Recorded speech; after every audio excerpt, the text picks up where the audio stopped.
Hi guys, welcome to Basement Supercar Build, the channel where we see if an average guy like me can design and build his own mid-engine car. This video will be a highlights video of the work that was finished this week. If you want to see the actual work take place, watch the full-length video for this week. And with that out of the way, let's get started on this week's video. Well, I finally have the front sway bar in, and unless I see some issues going forward, this is final. I'm happy with the way it looks. Got good clearances everywhere. And let's take a look at how I mounted this. I've got the 4-inch angle pieces cut and shaped. I have a doubler here on the inside. All that'll sandwich against that 3/16 wall tubing. Clamps here on both sides for the sway bar. I have good clearances up and down. The only place it's even close is here, and that sway bar should only flex upward, which is rearward when it twists and away from this, but I may still take my grinder and put a slight recess here just for a little extra clearance. Come over here and look at the outside of one. And I've still got to order all the correct size hardware. I've just put it together with what was laying around. But that's what it looks like. So I'm glad that this is finally finished, and we will move on to something else. Well, I bought a new water pump. The old water pump, the inlet neck came up here and went straight up, and the radiator hose for that came up and made a big loop and looked horrible. So fortunately, LS engines make several different style water pumps.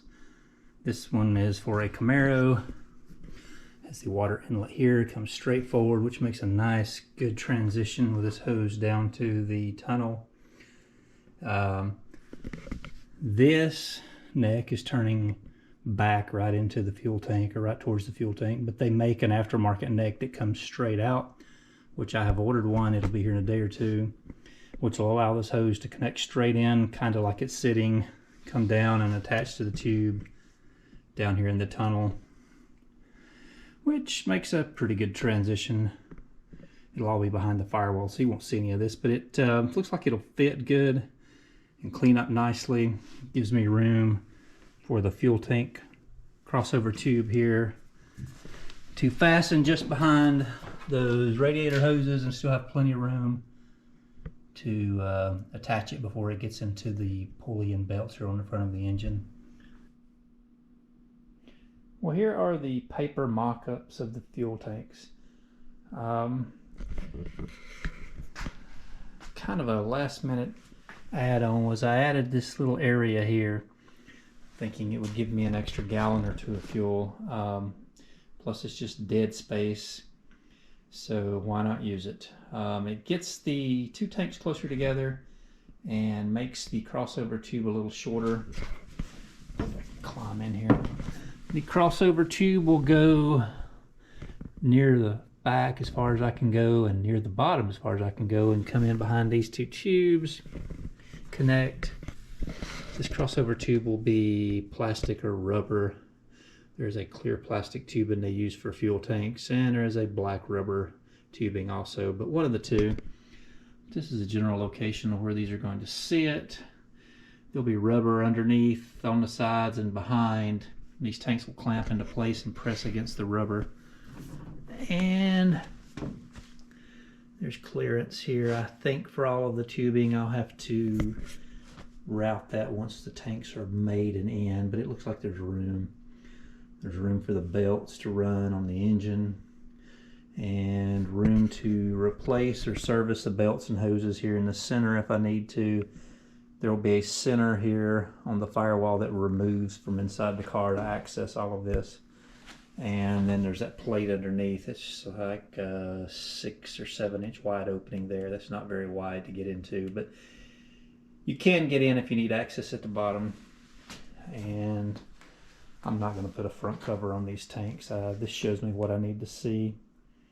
I believe this will work, and unless I see something in the near future that I don't like, I'll probably start cutting tank pieces in the next few days, getting those ready to weld in. I don't know yet what I'm using for a fuel pump and fuel pickup. I'm hoping for something that mounts here on this top surface. I've got to find something that'll reach deep enough that either includes a fuel sending unit or put a fuel sending unit in the other tank. And I've got to find some fittings for the crossover tube, fittings for vent lines, for air vent breathing lines, so when you're filling the tank, the air can escape. Otherwise, the air can't escape. You can't fill the tanks as fast. It takes time to fill the tanks.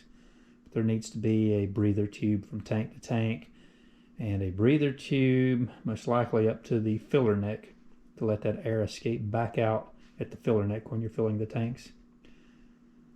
But this is what I've come up with, and I'm pretty happy with that shape and size. I'm guessing that is about, let's see, about 14, maybe 16 gallons when it's all said and done of fuel, which is plenty. So let's work on something else.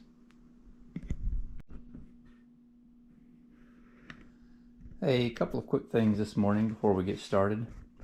Getting ready to cut out parts for the fuel tank. And I have figured out most everything I'm going to use on the fuel tanks.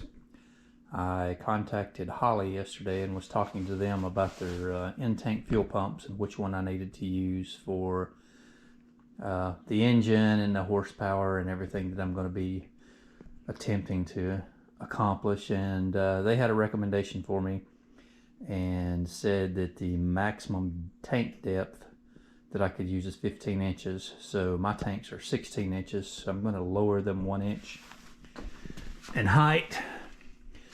And I have figured out which fittings I'm going to use for the cross connect tube and for the vent lines. I'm also going to lower this section of the tank so there's not a sharp point on the top. And I spent about 3 hours last night modeling all the parts and building an assembly in SolidWorks just to verify that the fits and the overlaps and everything were correct to get the exact tank dimensions. Excuse me. The only thing that I don't know for sure right now is what sending unit I'm going to use for the fuel gauge. Well, that's what it looks like to cut aluminum on a table saw. And here are about 3/4 of my parts. Still waiting on one more 2x2 sheet to come in. And I believe we have enough parts here to build one tank. But before we can start building a tank, I need to take a file and clean up these edges a little bit. And there's a couple of inside corners where I had to cut. I didn't want to overcut with a saw, so I've got little tiny notches here I've got to file down smooth.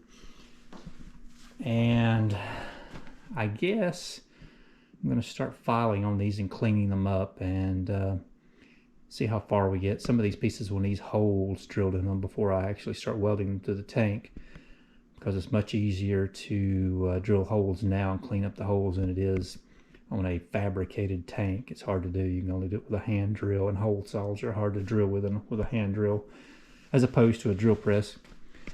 But let's get these parts cleaned up and see if we can start working on welding a tank today.